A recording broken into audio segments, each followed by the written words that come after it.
আমাদের ভবিষ্যৎ প্রজন্ম, ছাত্র এবং যুবকেরা চরমভাবে বিপদগামী। আগে আমরা নেশার কথা শুনতাম, কিন্তু এখন আমাদের যে গ্রাম, একদম গ্রাম, সেই গ্রামের পাশে নদীর পাড়ে বিকাল থেকে শুরু করে রাত 10টা পর্যন্ত মাদক দ্রব্য বেচা কিনা হয়। যে ছাত্রটা রাত 8টা 9টার সময় পড়ার টেবিলে থাকবে, সেই ছেলেটা হয় বিক্রি করার জন্য, না হলে কেনার জন্য নদীর কূলে সময় কাটাচ্ছে। নেশার জন্য অর্থের প্রয়োজন। যখন সে পিতামাতার কাছ থেকে পর্যাপ্ত অর্থ পাচ্ছে না, অর্থ সংগ্রহের জন্য সে সন্ত্রাসী হয়ে যাচ্ছে। তার দ্বারা সমাজের মানুষ অনিরাপদ হয়ে যাচ্ছে। এইভাবে যদি চলতে থাকে, তাহলে একসময় এই সমাজের মানুষের জীবন, সম্পদ এবং সম্মানের কোনো নিরাপত্তা থাকবে না। যেভাবে যুগে যুগে ইতিহাস ঘাটলে দেখা যায়, বারবার অসংখ্যবার পৃথিবীর মানুষ বিপদগামী হয়েছে। এই বিপদগামী মানুষ যখন সমাজের, রাষ্ট্রের মানুষের জন্য চরম বিপজ্জনক হয়েছে, তখন তাদেরকে সংশোধন করার জন্য আল্লাহ তাআলা নবী এবং রাসূল পাঠিয়েছে। এই ধারাবাহিকতায় হযরত ঈসা আলাইহিস সালাতু ওয়াস সালাম পৃথিবী থেকে বিদায় নেওয়ার পর প্রায় 500 বছর আর কোনো নবী এবং রাসূল পৃথিবীতে আসেনি। যার জন্য দাওয়াতি কাজের অভাবে, মানুষকে সঠিক পথ দেখানোর অভাবে পৃথিবীর মানুষ এত নিকৃষ্ট হয়েছিল যে সামান্য একটু পানির জন্য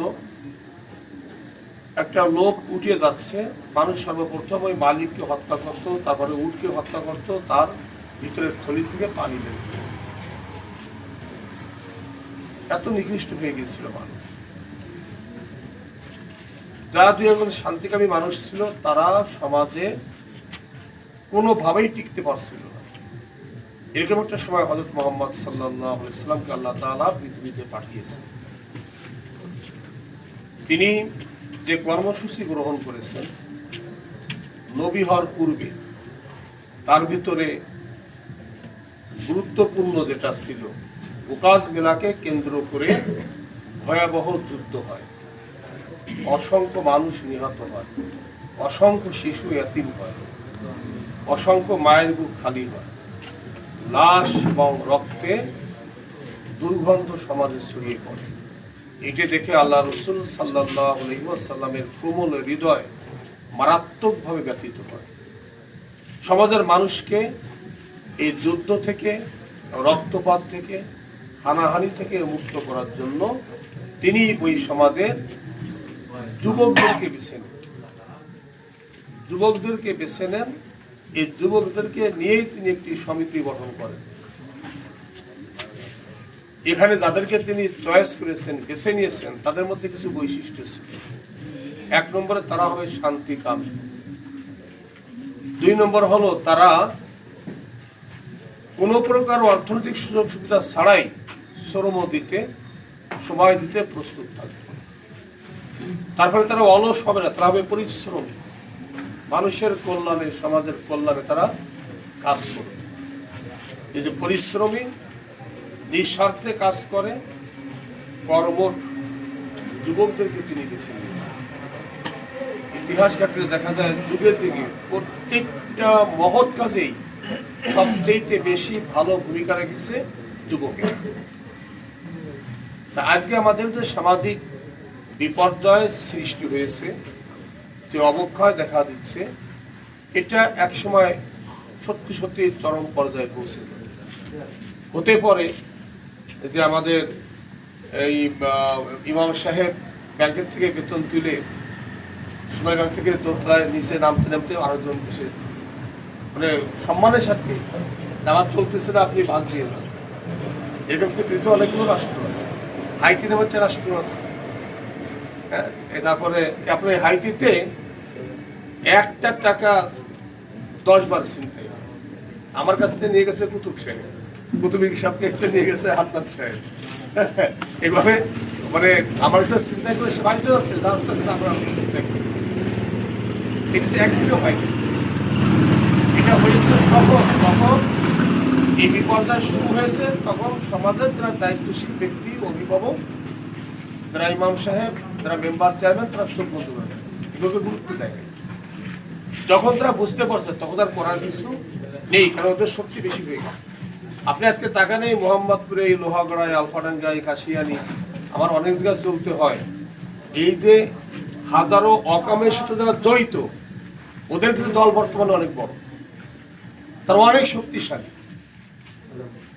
এমনকি কোন এক ইমাম সাহেব, কাশিয়ানির মধ্যে এক ইমাম সাহেব এই মাদকের বিরুদ্ধে জুমার বয়ান দিয়েছেন, আর উনি ঈশান নামাজ পড়ার বাড়ি ফিরেছেন, পথে ধরেছে 10-12 জন। আপনি আলোচনা কোনো বিষয় পান না, এই আলোচনা কখনোই করতে পারবেন না।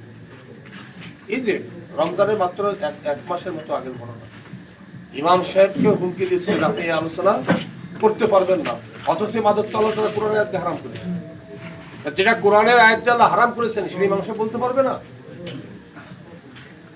তাহলে ভাবতে হবে কোথায় যাচ্ছে। ঠিক এই মুহূর্তে আমাদের এই মহল্লার যুবকেরা যে সিদ্ধান্ত নিয়ে আজকে আপনাদেরকে আহ্বান করেছে,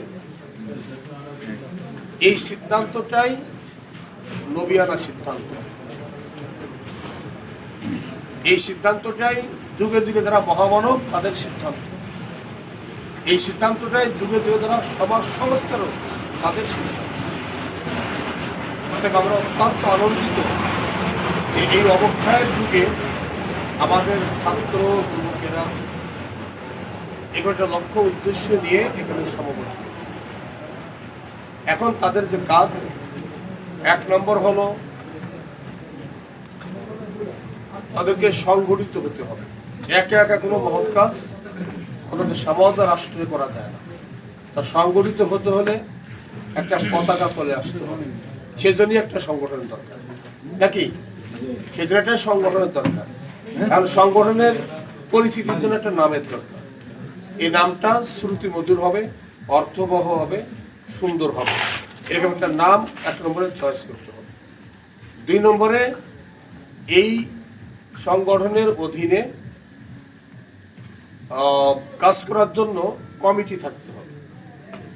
এই কমিটি নিয়মিত কমিটি হবে। যে কয়দিন নিয়মিত কমিটি না হয় তার পূর্ব পর্যন্ত একটা অ্যাডহক কমিটি হবে। একজন আহ্বায়ক থাকবে, বাকি সবাই সদস্য, অথবা কিছু যুগ্ম আহ্বায়কও রাখা যেতে পারে। ওনারা হয়তো 6 মাস চালাবে, 1 বছর চালাবে, এরপরে নিয়মিত কমিটি হবে, অথবা যদি সম্ভব হয় এখনো নিয়মিত কমিটি হতে পারে। 3 নম্বর হলো যে কোনো সংগঠন পরিচালনার একটা গঠনতন্ত্র থাকবে, এটা নীতিমালা থাকবে। তাহলে তো আমি একটা বলবো, আপনি একটা বলবেন, ঝামেলা হবে। যখনই ঝামেলার সৃষ্টি হবে সবাই গঠনতন্ত্রে কি আছে দেখে নেবে। এই জন্য একটা গঠনতন্ত্র তৈরি করতে হবে। এই গঠনতন্ত্রের ভিতরে লক্ষ্য উদ্দেশ্য এবং এই লক্ষ্য উদ্দেশ্য বাস্তবায়নের জন্য কর্মসূচি থাকবে। এটা খুব চিন্তা ভাবনা করে বিজ্ঞ ব্যক্তিদের কাছ থেকে নিয়ে সুন্দর করে তৈরি করতে হবে। এখন এই লক্ষ্য উদ্দেশ্য এবং কর্মসূচি এর আলোকে প্রকৃত মানে সফলতা পাওয়ার জন্য কয়েকটা বৈশিষ্ট্যের দরকার। 1 নম্বর হলো এখানে যারা কাজ করবে, অনেকে মিলে কাজ করবে না, তো সব মানুষের সব বিষয় কি একমত হতে পারবে না? তাহলে এই সংগঠনে যারা কাজ করবে তাদের 1 নম্বর বৈশিষ্ট্য থাকতে হবে, তারা পরমত সহিষ্ণু হবে। আমি যেটা বলছি ওইটা আরেকজনের বিপক্ষে বলে তখন রেগে যাবো, লাফাই পড়বো, মারামারি বাধায় দেবো, ঝগড়া বাধায় দেবো, তাহলে কিন্তু অঙ্কুরেই বিনাশ হয়ে যাবে।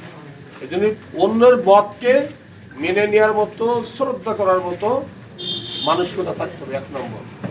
2 নম্বর হলো মানুষের শক্তি 2 প্রকার। একটা শারীরিক শক্তি, এই শারীরিক শক্তির থেকেও অনেক গুরুত্বপূর্ণ দামি আর একটা শক্তি আছে, সেটা হলো নৈতিক শক্তি। এই সংগঠনে যারা কাজ করবে তাদের নৈতিক শক্তি থাকতে হবে। খাদ্যের মাধ্যমে আমার শারীরিক শক্তি হয়।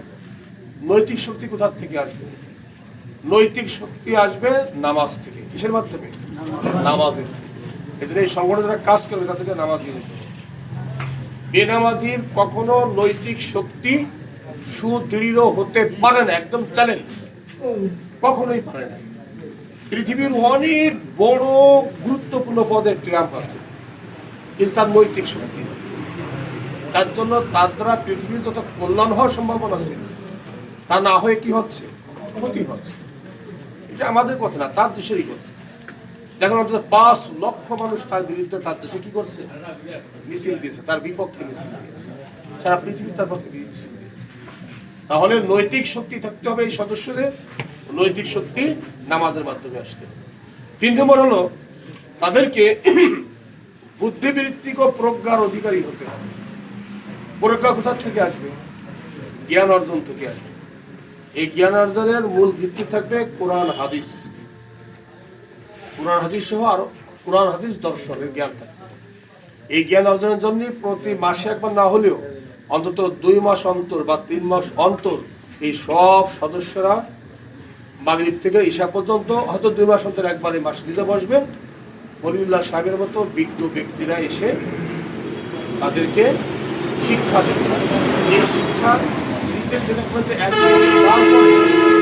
এদের প্রজ্ঞা এত বেশি শক্তিশালী হবে যে এদের দ্বারা এই কর্মসূচি বাস্তবায়ন করা পানির মতো সহজ হবে। এটা সম্ভব। এরপর আরেকটা গুণ থাকতে হবে, ভ্রাতৃত্ব গুণ। এখানে যদি 100 জন সদস্য থাকে, 100 জন সদস্য আমার আপন ভাই। 100 জন সদস্যই কি আমার আপন ভাই। এটা আল্লাহ তাআলা কোরআনের মধ্যেও বলেছে। এই যে ক্ষতিগ্রস্ত একটা অন্যায় অবিচার মধ্যে নিমজ্জ জাতি, যারা একদম জাহান্নামের কিনারে চলে গিয়েছিল, সেখান থেকে তারা এসে পৃথিবীর মধ্যে শ্রেষ্ঠ জাতিতে পরিণত হবে। পৃথিবীর ইতিহাসে আল্লাহ রসুলের যুগের মতো অত ভালো মানুষ আর কোথাও পাওয়া যাচ্ছে। একটা এতিম মানুষ, তার বাড়ি অভাব, একটা উট বিক্রি করতে যাচ্ছে। আল্লাহ রসুল সাহাবী কিনতে চেয়েছে, এই শিশু বোঝানোর দাম কত? উটের দাম 100 টাকা, সে চাইছে কত? 20 টাকা। বলছে না না, তুমি কম চাইছো, আমার বিক্রি করে চাও। আর আমি হলে কি করতাম? তাড়াতাড়ি টাকা দিয়ে বাড়ি নিয়েছিল। আর সে বলছে না, তোমার উটের দাম তো 100 টাকা, তুমি 20 টাকা চাচ্ছ কেন? এরা 100 টাকা না, আমাকে উটটা দিয়ে দাও। তারা নৈতিকতা দিতে কত উচ্চক চলে গিয়েছে। এটা কিভাবে গিয়েছে? আল্লাহ তাআলা কোরআনে বলেছে যে আমি তাদেরকে এই কোরআনের উপরে ভিত্তি করে ভাই ভাই করে দিয়েছি। হ্যাঁ, আমার ভাইয়ের উটটা লসে বেশি ক্ষতি হবে, বেশি মেনে নিচ্ছে। তাহলে এখানে থাকবে ভ্রাতৃত্ব বোধ। 100 জন, 200 জন, 100, 500 জন সদস্য হতে পারে। 500 জন সদস্য আমার আপন ভাই। আমি আমার ভাইয়ের কোনো প্রকার অসম্মান, ক্ষতি করব না। আর একটা বড় বৈশিষ্ট্য থাকতে হবে কি, এটা খুবই বড় বৈশিষ্ট্য, সেটা হলো আমার ব্যক্তি স্বার্থের থেকে এই সংগঠনের স্বার্থকে আমি প্রাধান্য দেব। আমার কোনো ক্ষতি হয় আমি মেনে নেব, কিন্তু আমার দ্বারা আমার কোনো সংগঠনের ক্ষতি হবে এটা আমি কখনো চাইবো না, মেনে নেব না। অর্থাৎ অন্তর দিয়ে এটাকে ভালোবাসতে হবে। যদি এরকম আরো অনেকগুলো গুণ আছে, এই গুণগুলো যদি আমরা অর্জন করে এখানে গঠনতান্ত্রিক ভাবে কাজ করতে পারি, ইনশাআল্লাহ যে লক্ষ্য এবং উদ্দেশ্য আজকে বসা হয়েছে, আমরা সেই লক্ষ্যে পৌঁছে যাব। আমরা সেই লক্ষ্যে পৌঁছে যাব। তাহলে সব কিছুর মূল আমি ফিনিশিং আবার বলি, একটা হলো নৈতিক শক্তি, আর একটা হলো কি প্রজ্ঞা। নৈতিক শক্তি নামাজের মাধ্যমে আসবে, তাহলে আজকের থেকে আমরা নামাজি হয়ে যাবো সবাই। আর একটা হলো জ্ঞান থেকে আসবে। কিসের থেকে? আমার যদি জ্ঞানই না থাকে তাহলে আমি বুঝবো কি করে, করবো? জ্ঞান তো থাকা লাগবে। এই জ্ঞানের জন্যই প্রতি মাসে একবার হোক অথবা 2 মাসে একবার হোক আপনারা এই মসজিদে বসবেন। ওলিউল্লাহ সাহেবদের মতো বিজ্ঞ আলেমেরা কোনো প্রকার টাকা পয়সা ছাড়া, চা খাওয়া, ভাত খাওয়া ছাড়া এমনি এসে আপনাদেরকে মাগরিব পর্যন্ত থেকে ঈশা পর্যন্ত ইনশাআল্লাহ শিক্ষা দিয়ে দেবেন। এটা কোন শিক্ষা দেবেন? যে শিক্ষা আপনার এই কর্মসূচি বাস্তবায়নে সহায়ক হবে। আজকে এত সুন্দর একটি প্রোগ্রাম আয়োজন করার জন্য, এত সুন্দর একটি মহৎ উদ্দেশ্যকে ধারণ করার জন্য এবং আমার মতো ক্ষুদ্র ব্যক্তিকে এখানে দাওয়াত দেওয়ার জন্য সংশ্লিষ্ট সকলকেই আন্তরিক ধন্যবাদ জ্ঞাপন করে শেষ করছি। আল্লাহ হাফেজ।